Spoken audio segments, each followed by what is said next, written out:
At the end of every 7 years you must cancel debts. This is how it is to be done. Every creditor shall cancel any loan they have made to a fellow Israelite. They shall not require payment from anyone among their own people, because the Lord's time for canceling debts has been proclaimed. You may require payment from a foreigner, but you must cancel any debt your fellow Israelite owes you. However, there need be no poor people among you, for in the land the Lord your God is giving you to possess as your inheritance, He will richly bless you, if only you fully obey the Lord your God and are careful to follow all these commands I am giving you today. For the Lord your God will bless you as He has promised, and you will lend to many nations, but will borrow from none.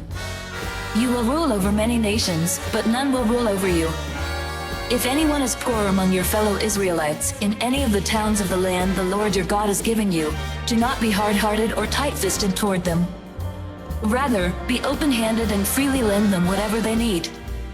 Be careful not to harbor this wicked thought: the 7th year, the year for canceling debts, is near, so that you do not show ill will toward the needy among your fellow Israelites and give them nothing. They may then appeal to the Lord against you, and you will be found guilty of sin. Give generously to them and do so without a grudging heart. Then because of this the Lord your God will bless you in all your work and in everything you put your hand to. There will always be poor people in the land.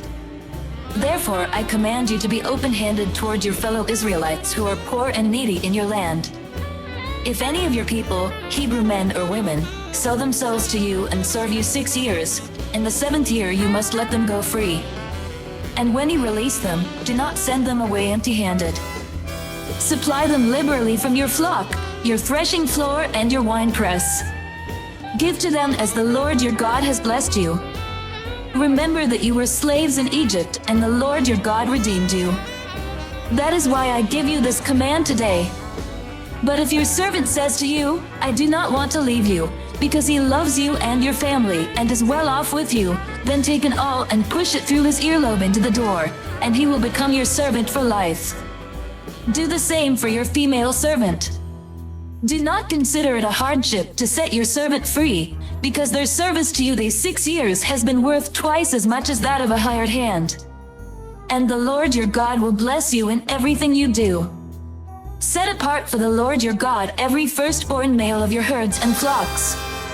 Do not put the firstborn of your cows to work, and do not shear the firstborn of your sheep.